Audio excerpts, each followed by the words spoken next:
Madame, Monsieur, bonsoir.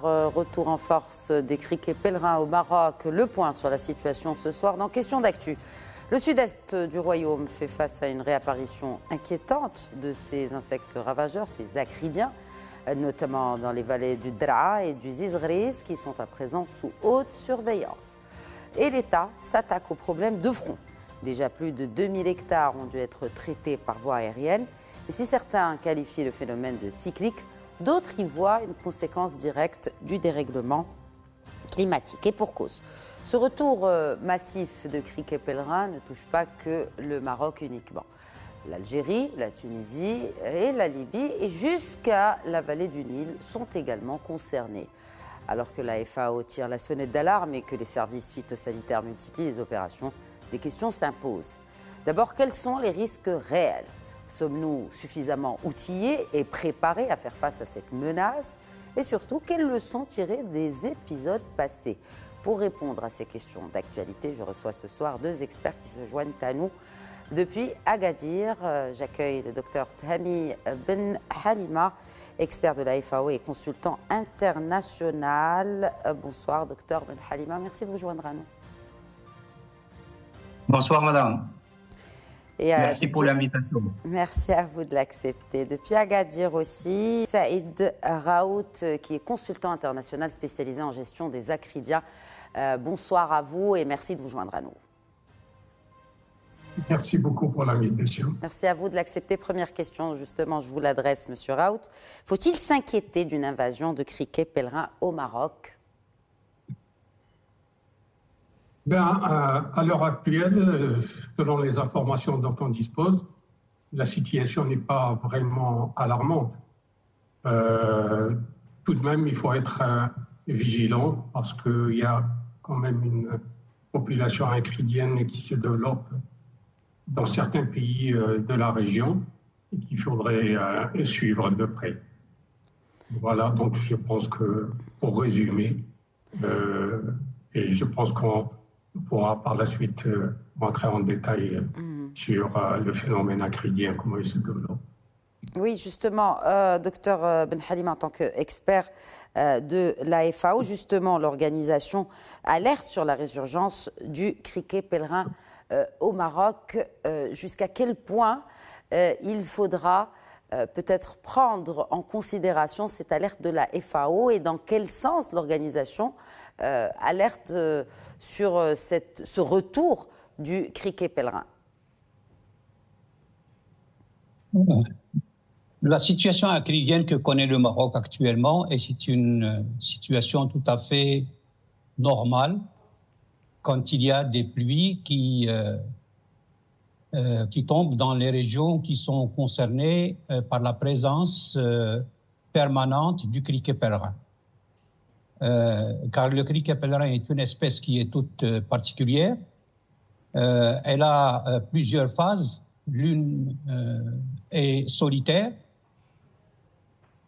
qui est non dangereuse pour les cultures et pour tout ce qui concerne les dégâts sur les cultures. Et la seconde est grégaire. Et la grégaire, c'est elle qui donne naissance aux bandes larvaires, aux essaims, et qui pourrait être inquiétante au niveau de l'ensemble d'une région. Mais le cas que nous vivons actuellement, c'est un développement tout à fait ordinaire après les pluies que nous avons reçues et que les pays également voisins et du Sud ont également reçu pendant la période printanière et pendant la période estivale. Parce que le criquet pèlerin se développe d'abord dans les zones de pluie de mousson, c'est-à-dire si on prend le cas de la région occidentale de l'Afrique de l'Ouest et du Nord-Ouest, dans les pays de la Mauritanie, du Mali, du Niger et du Tchad, dans certaines régions du sud de l'Algérie et de la Libye également, parce qu'ils peuvent être considérés par ces pluies de mousson, là où se développe le criquet de la phase solitaire vers la phase de transition qui est la plus importante pour la lutte préventive et vers la grégalisation. L'état que nous connaissons aujourd'hui, c'est un état entre les solitaires et les transiens. Nous ne sommes pas encore dans le cas de l'invasion. on est très loin d'une invasion au niveau de la région. Même ce qui se passe actuellement au niveau de la Libye, de l'Algérie et du sud de la Tunisie, parce que c'est là où il y a quelques populations qui sont remontées du sud, ce sont toujours des populations qui sont en transition et qui sont donc contrôlables.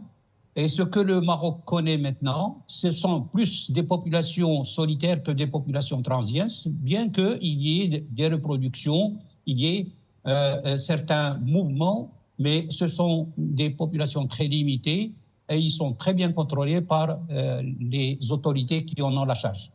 Justement, Saïd Raout, en parlant de contrôle, parlez-nous du système de surveillance préventive mis en place au Maroc.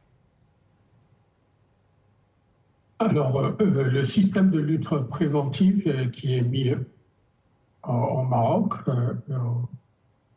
consiste en des équipes de prospection qui surveillent régulièrement selon les saisons, les zones où habituellement le criquet se reproduit.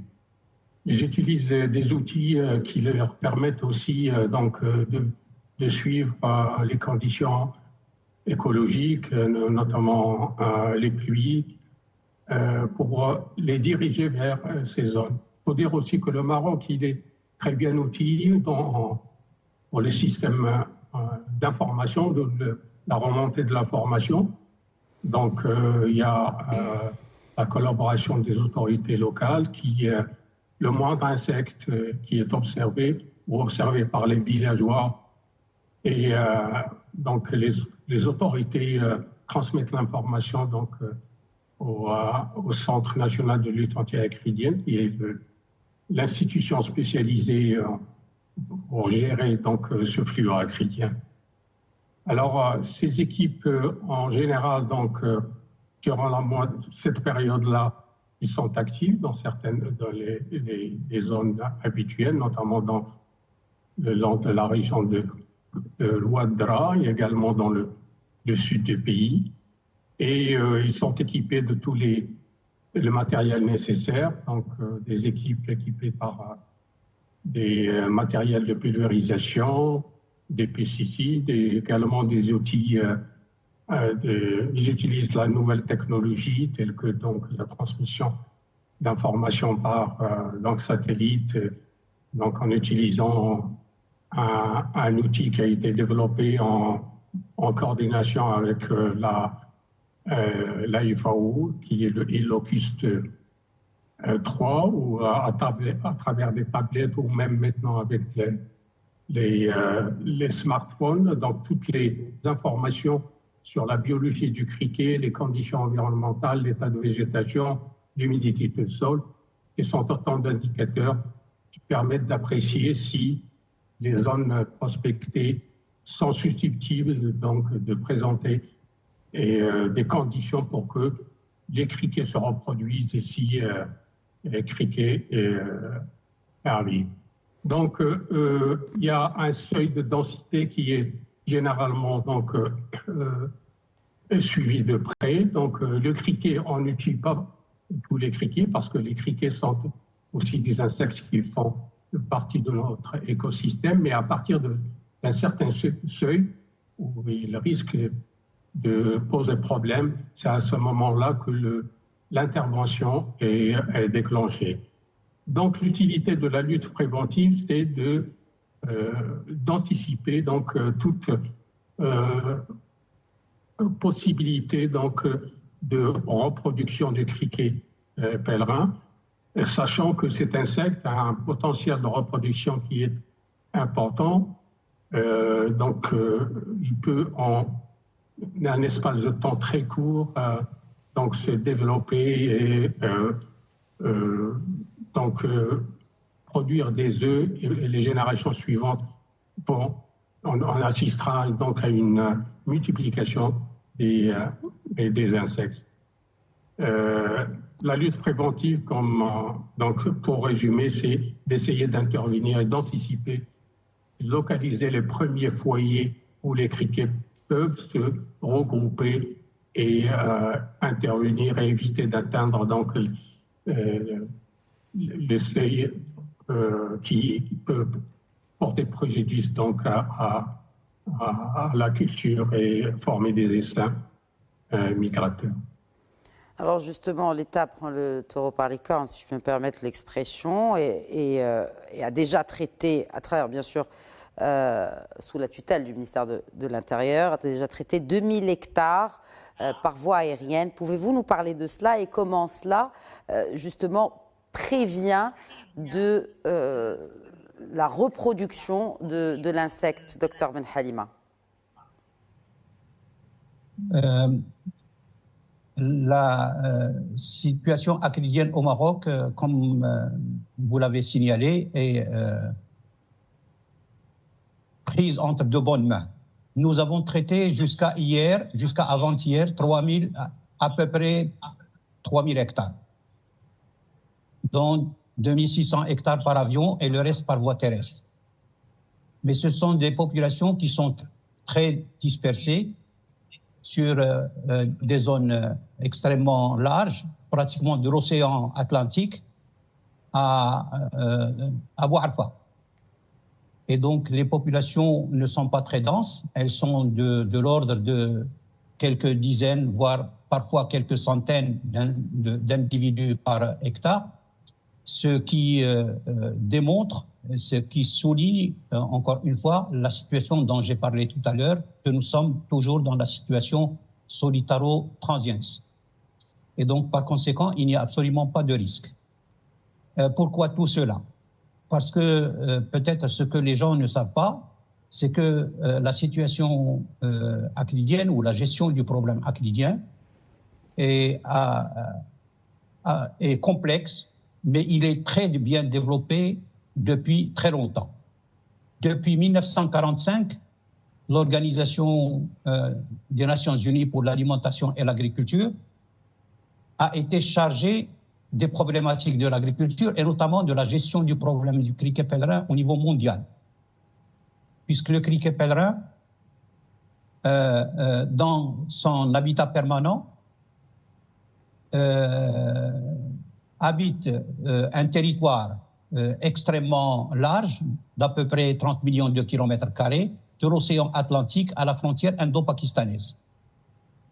Et dans ce territoire, il vit tout à fait normalement, il est dans son équilibre avec le milieu naturel, il n'y a absolument aucun danger pour les formations solitaires qui existent.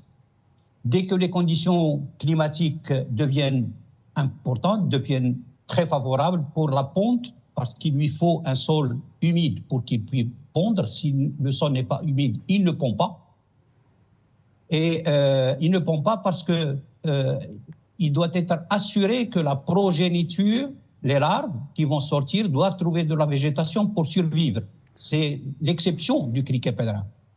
Et donc, dès que les conditions écologiques deviennent favorables, ils se regroupent dans les zones vertes et ils commencent à se reproduire de façon exponentielle, de telle sorte qu'on peut avoir rapidement des taches larvaires, des bandes larvaires, et puis des groupes et des essaims.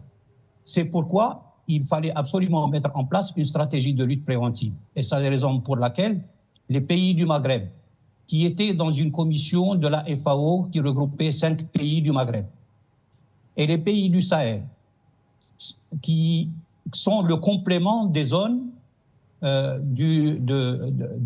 d'extension du criquet pèlerin entre le nord et le sud du Sahara, qui étaient dans une autre organisation régionale. Il fallait les regrouper dans la même organisation et c'est la raison pour laquelle le Maroc a fait, depuis sa présence au niveau du siège de la FAO et au niveau de la responsabilité que j'avais au niveau de la commission de lutte contre le criquet pèlerin en Afrique du Nord-Ouest, nous avons tout fait pour créer cette commission qui regroupe aussi bien les pays du Sahel concernés par le criquet pèlerin que les pays d'Afrique du Nord.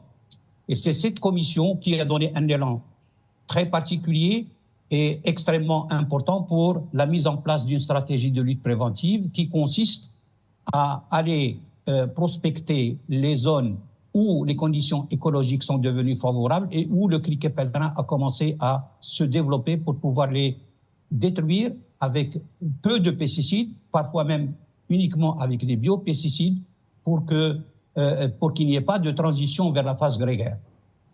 Et c'est ce chantier extrêmement important qui s'est développé après l'invasion de 2003-2005, qui avait sévi au niveau de la région, qui nous a permis d'avoir 20 ans sans invasion. Et je suis persuadé que s'il n'y avait pas les conditions d'insécurité dans certaines zones des pays sahéliens, nous serions toujours dans une situation d'accalmie totale.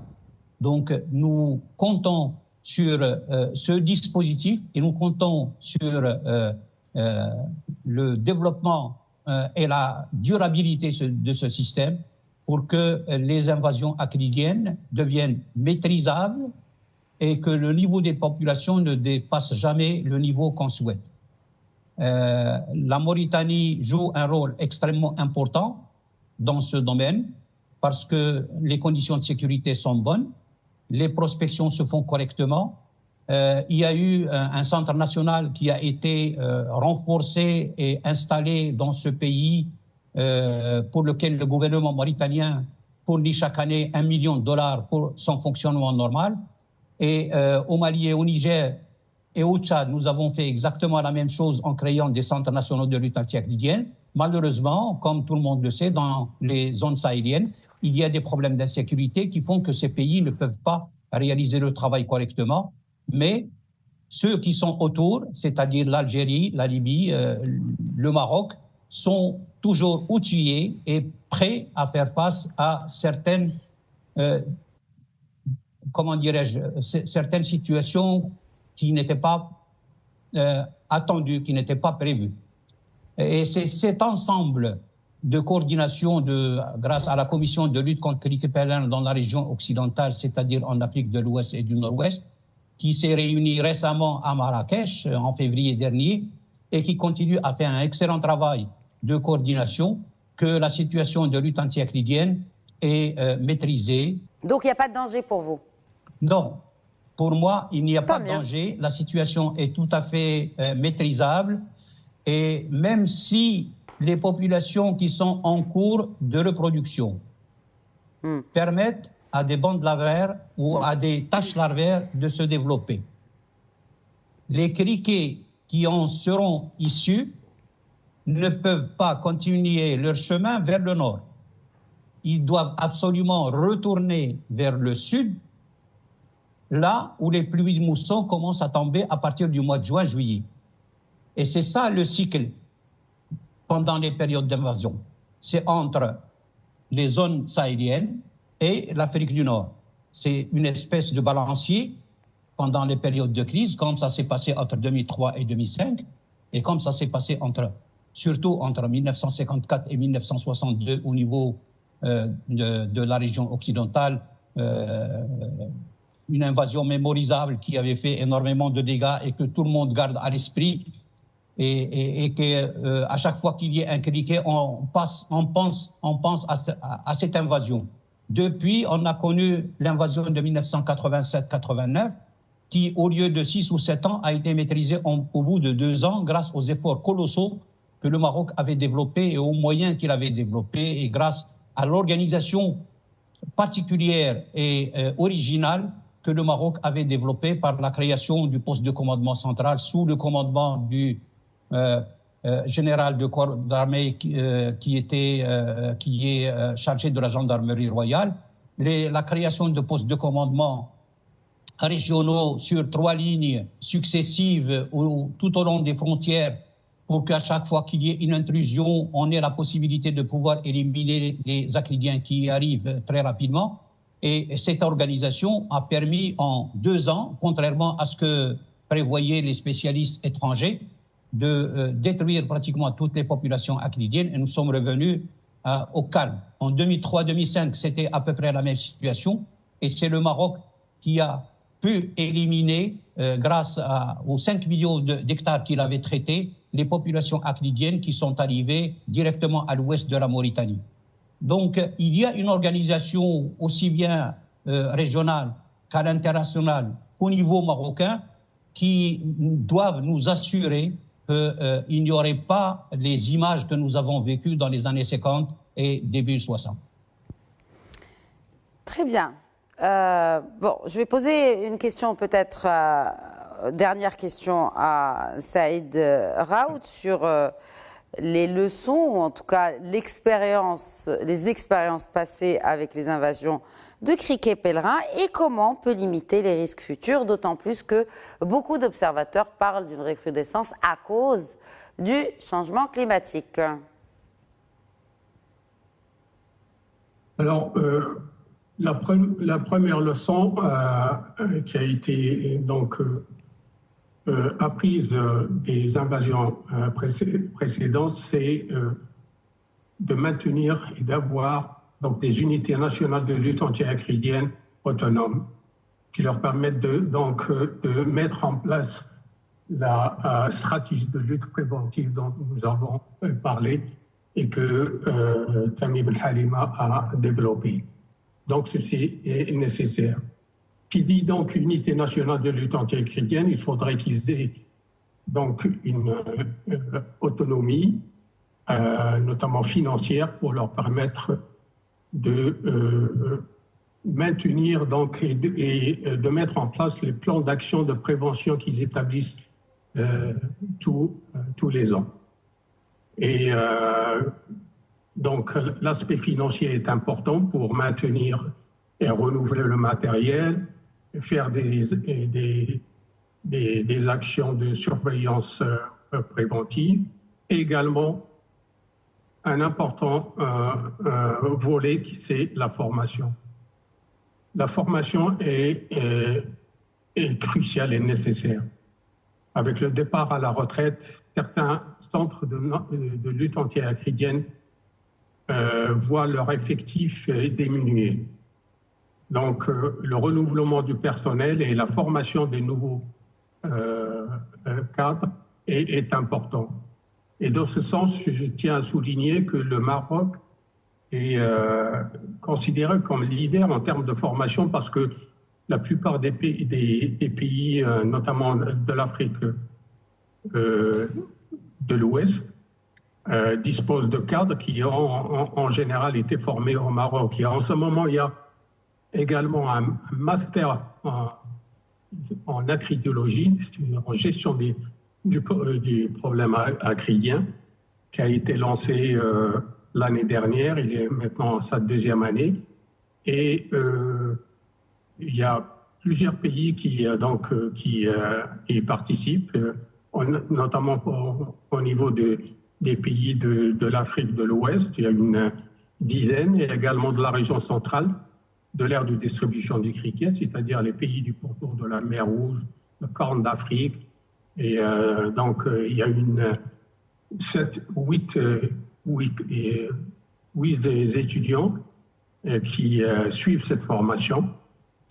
Et vraisemblablement, pour l'année prochaine, il y aura également des postulants de la zone d'Asie de l'Est, c'est-à-dire la commission SWAC, qui vont également envoyer des étudiants ou plutôt des fonctionnaires pour cette formation master. Elle est faite ici à Agadir, au niveau de l'Institut agronomique. Et auparavant, donc, suite aux directives de Sa Majesté, il y a eu des formations des ingénieurs durant la période de suite à l'invasion de 2004-2005. Et une vingtaine de cadres de l'Afrique ont été formés donc, dans la même discipline, acridologie, dans le cadre d'un 3e cycle. Et ils sont actuellement donc opérationnels au niveau de leur pays. Merci donc, beaucoup. Ceci. Je vous laisse finir peut-être votre phrase quand même. Oui. Oui.